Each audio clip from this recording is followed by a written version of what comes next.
ciclo 2017 de la señal televisión, arrancando la mesa de periodistas. Un panorama difícil, ¿no?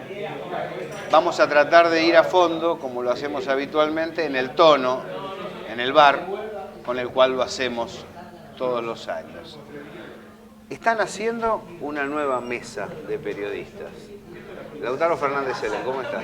¿Qué tal, Gabriel? ¿Cómo estás? Mesa de periodistas sindical federal, ¿es así? Sí, se ha hecho Gracias. Incorporaciones mediante también lo que ha vuelto a hacer, quizás los medios o la prensa sindical se ha vuelto a poner en escena. Digo, algo que discutíamos antes era que ha salido de los diarios la sección sindicales, no hay en la televisión, no hay tanto en las radios especialistas en temas sindicales, puesto que en los últimos años, si bien siempre estuvieron, nunca se fueron, lamentablemente en los últimos meses han vuelto a tener la importancia que siempre les correspondió en la vida política. Es que el movimiento argentina. obrero es el que está resistiendo al plan. La fuerza opositora y movilizadora, se puede decir, y además quizás la más gravitante a la hora de contestar los sindicatos. Dentro también están las internas sindicales, dentro también estuvo la interna de la CGT, la reunificación, el fuerte activismo que está teniendo la CTA, es decir, el movimiento obrero organizado hace un año y medio que está en agenda nuevamente, no porque se haya desaparecido de la vida política, sino porque no había sido visibilizado incluso. Lamentablemente, a partir de la defensiva y de los avances sobre el conjunto de la economía y que afecta directamente a los trabajadores, los sindicatos han vuelto a tener que responder. Periódicamente vamos a tener a Lautaro y a Leonardo Martín en la mesa de café dando información acerca del movimiento obrero argentino desde adentro. Y le damos la bienvenida, una alegría, un alegrón, le da la bienvenida a un gran periodista que se incorpora a la señal, que es el querido Rodolfo Colange. ¿Qué tal? ¿Cómo estás, Rodolfo? Muy bien, muy bien. Un placer que estés aquí. De estar acá compartiendo esta mesa de periodistas. A ver, qué panorama, ¿no? Si tuvieras que describir al tipo que se despierta, prende la pantalla y dice qué ha pasado en la Argentina en este primer tramo del 2017 con este gobierno macrista, ¿qué dirías? ¿Cuáles serían los ejes? Yo creo que uno de los ejes principales que está preocupando al gobierno es la reanudación de los conflictos sindicales. Porque más allá del paro general de la CGT, el conflicto docente, a mi entender, es el que está haciendo punta de lanza del resto de los conflictos sindicales. Pues sí, casi lo tenían en negociación, en congelamiento, y lo reavivaron con la represión, ¿no? Lo reavivaron con lo que pasó el domingo pasado, con el desalojo, y con la marcha atrás que dieron después, habilitando a los docentes a reinstalar la carpa que ya está instalada. La carpa es la escuela itinerante. Claro. La escuela itinerante que va a estar prácticamente un mes en Plaza Congreso. Va a ir circulando. Y ustedes saben que hay una serie de actividades, orquestas juveniles, docentes que van a llegar del interior para transmitir sus conflictos. Y el 17 de abril llegan delegaciones de docentes de Estados Unidos, Europa y Latinoamérica para sumarse a la escuela itinerante y para ponerse en conocimiento de lo que está ocurriendo. Vos decías, docentes es clave. ¿Por qué, a tu entender, es clave? Docentes es clave porque me parecieron que hicieron es como la vanguardia de un gran conflicto sindical. Hasta ahora teníamos como conflictos aislados. Cerraban fábricas, movilizaciones. Hay que recordar también un punto aparte, es el tema del Hotel Baldwin, que es grave. Sí. Tiene fecha de desalojo para el 15 de abril. Por orden de la justicia, pero me parece que todo venía como conflictos parciales y desdibujados. Me parece que el conflicto sindical, el docente, agrupa a todo el resto de los conflictos y que pueden ir detrás de eso. Yo le incorporaría como sustrato los temas industriales, ¿no? Porque la apertura no decrece, hay algún acuerdo con un sindicato, con una cámara empresaria, pero en general sigue habiendo invasión de productos extranjeros en detrimento. Encima que hay menor poder de compra, hay productos extranjeros que deterioran la industria nacional. Y veo que eso no se resuelve. Yo le sumaría al tema Estado, que me parece decisivo, le sumaría el tema industrial, porque es lo que de algún modo le da valor agregado a la economía argentina, ¿no? Claro, bueno, vos tenés que tener en cuenta que no se difunde demasiado, pero hay cierre permanente de empresas. Claro. Y de negocios de electrodomésticos. Por ejemplo, trascendió que Garbarino está cerrando sus sucursales en todo el país. A pesar de la gran propaganda que pone en el fútbol, ¿no? A pesar de la gran propaganda. Qué bárbaro. Cae la venta de electrodomésticos. Y hoy Alpargatas, por ejemplo, en el norte ya echó un plantel muy importante de trabajadores, y eso es todos los días. Vos has seguido el tema de los gremios industriales. Sí, es algo, como decía Rodolfo, 1.100 suspensiones en Alpargatas, digo que además empresas emblemáticas de la Argentina, digo, incluso también Garbarino es una empresa de larga data en la Argentina, Alpargatas, ni que hablar, digo, la línea, todo el cordón industrial de Rosario, de Santa Fe, con la línea blanca, es decir, empresas emblemáticas de larga data y hasta me animaría a decir en algunos casos fundadoras de la industria argentina del siglo XX, sí, están cerrando por la imposibilidad de competir con las importaciones, porque además no es que el empresario se cierra, se funde y se va a su casa. Muchas veces se convierte a la importación. Claro. Es decir, y algo que se hablaba también... O lo que consigue lo canaliza al exterior. Ojo con el tema de que un presidente abra las puertas a las empresas offshore es un mensaje para todo el empresariado.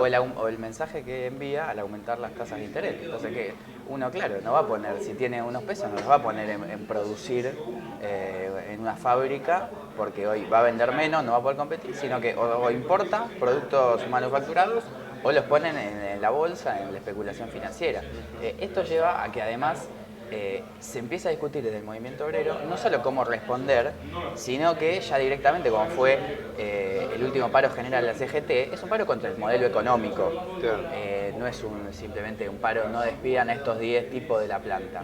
Sí, basta de despido, cumplan con, si van a acordar el pacto antidespido, cúmplanlo, y que se modifique el modelo económico antiindustrial de apertura de importaciones que impide que se desarrolle. Por eso además el movimiento obrero, por lo menos la corriente federal de trabajadores, y hay sectores que también aplican un paso adelante y producen un proyecto, producen una línea. Claro, da la sensación que el crecimiento de la corriente federal de trabajadores se asienta en su potencial en el diagnóstico correcto. No se equivocó el año pasado cuando dijo esto va en esta dirección, ¿no? Sí, piensa un análisis, lo desarrolla y muestra que no estaba equivocado, y a partir de eso lucha, propone movilizaciones, pero siempre orgánicamente a la CGT, nunca sin correrse del eje. ¿Y cómo sigue esto? Porque la sensación, bueno, lo charlamos al aire todos los días, ¿no? El gobierno tiene una función. No es un gobierno en disputa, no es un gobierno de diálogo donde, bueno, vamos a cambiar estas medidas económicas. El movimiento obrero no le queda otra que defenderse, que decir, es decir, ¿qué pasa en los próximos 6 meses? ¿Cómo imaginan el decurso de los acontecimientos con más paro, más movilizaciones y con cierto sesgo represivo como el que estamos viendo? Yo creo que van a ir creciendo los conflictos sindicales y también los conflictos sociales. Por ejemplo, tenemos el caso de las organizaciones sociales. Sí.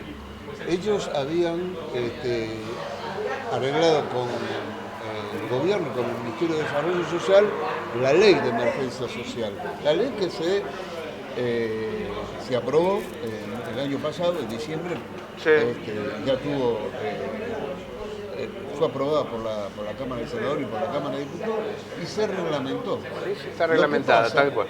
Que esa ley contemplaba en un plazo de 3 años la entrega a las organizaciones sociales de 30.000 millones de pesos para emprendimientos productivos.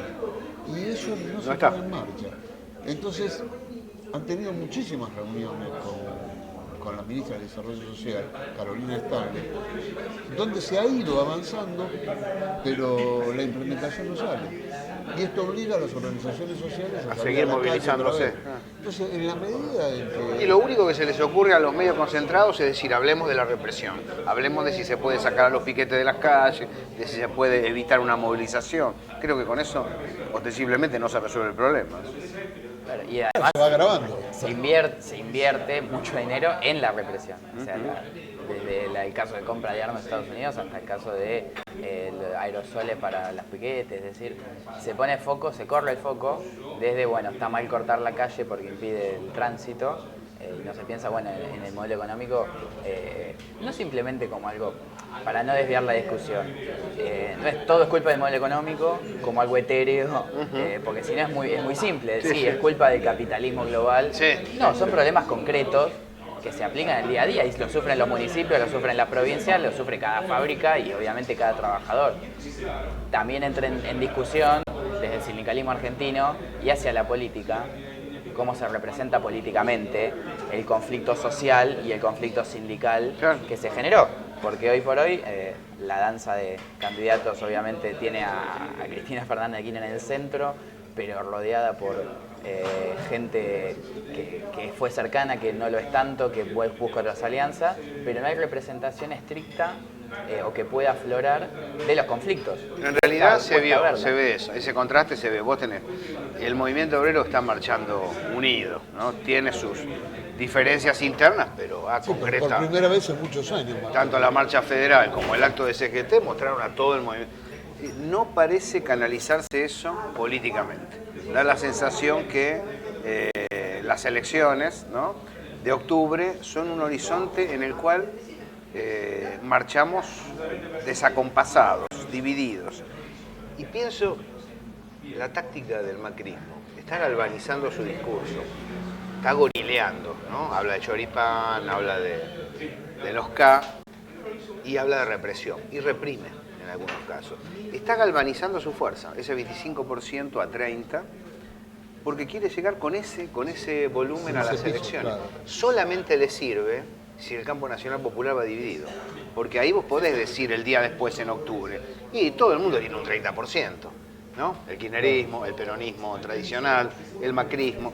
En cambio, si el campo nacional popular va unido, y vos no bajás del 60%.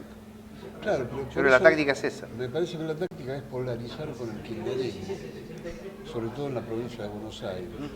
El hecho de la posibilidad de que Cristina vaya como candidata. Y dividir. Y dividir ahí y hacer una campaña, por ejemplo, en la provincia de Buenos Aires, diciendo, bueno, vuelve el populismo, vuelve la corrupción, que es más difícil esa campaña si el peronismo estuviera unido, a lo mejor sin Cristina, supongamos. Viste que se está discutiendo esto, si va o no va. Es lo mismo que vaya Cristina que no vaya. Claro, pero me parece que el gobierno está apostando a esa polarización, porque parece que el kirchnerismo manejará todo, digamos, el paro de la CGT, el paro de los docentes. Y vos sabés bien que la CGT no es kirchnerista, pero tampoco los docentes de su tema. No, se moviliza por sus paritarias, no porque lo diga tal o cual dirigente. Claro, y aparte, digamos... Una tontería, creer que Baradel, que discutió con el gobierno de Scioli y todo lo que tuvo que discutir, viene ahora porque le dan una orden, no le dan una orden. El tipo ve que no hay paritaria y tiene que salir a pelear. Además, las 9 regionales más importantes de Suteba en la provincia de Buenos Aires están manejadas por la izquierda. Romina del Pla es la secretaria general del Suteba de... Sí, Matanza y La Plata. Así que digo, tanto poder el kirchnerismo no tiene como para movilizar toda esa masa. Pero me parece que la estrategia es polarizar por ese lado. Pero nadie le puede decir a Daer o a Cunha. Te maneja Cristina, claro. Maneja Cristina. No es cierto. Incluso Daer se vaya del Frente Renovador aparentemente. Y el Frente Renovador en realidad ha tenido un libre albedrío que ha dispersado. No representa a sus propios dirigentes, no base, dirigentes. El Frente Renovador ha tenido, y uno escucha a veces en las declaraciones, hasta un libre albedrío en Alberto. algunos casos, que es, uno dice, o lo dejan hablar de lo que quieren, cuando quieren, donde quieren, o no hay ningún criterio de unificación. Porque entonces Alberto Fernández es furibundo contra el macrismo, Massa no dice nada, hace meses que no aparece, claramente. Margarita Stolbizer... Ni siquiera fue al Davos. Margarita Stolbizer sigue destrozando al kirchnerismo, solo al kirchnerismo. Solá lo apoya. Solá apoya. Daer se autodefine, yo soy secretario de CGT y nada más prácticamente, no soy diputado, no piso el Congreso, entonces está tan disperso y lo que ha sucedido y la fuerte conflictividad social, sindical, laboral, o sea, económica que hay en los últimos meses hace que se polarice necesariamente y hoy la política esté más abocada a representar a la oposición, porque la venida del medio ya no tiene tantos frutos. Sí, Hace sí, un sí. año quizá era, bueno, rescato lo bueno que tiene este proceso, critico lo anterior, pero tomo las dos cosas. Hoy por hoy se puede criticar lo anterior, pero profundamente se critica lo actual. Y eso es donde más acumula. Y como decías vos, el 25-30% está ahí, fortalecido, se mantiene el macrismo, pero el de alrededor ya no va tanto con la opción paralela crítica, va con la oposición. Bueno, no Es olvidemos así. que Kicillof hace poco dijo una candidatura de Cristina sería funcional al gobierno Es muy actual. inteligente como está procediendo. Yo Claro. creo que aquí tenemos que presentar públicamente la dualidad económica, es Moreno-Kicillof. Aunque entre ellos no se lleven de acuerdo, No se llevan me de parece que acuerdo, son los claro. elementos de contención de... Claro. La seguimos, Rodolfo, Muy bien, bienvenido. muy bien, muchas gracias. La seguimos en Sindical Federal, Lautaro. Por supuesto, un gusto. Dale. Y están haciendo también la señal boxeo, aquí en la señal televisión. Bueno, los saluda Gabriel Fernández, así nos vamos a encontrar en el bar toda la semana. Por supuesto, con la edición de cámaras del querido Claudio Fortuna.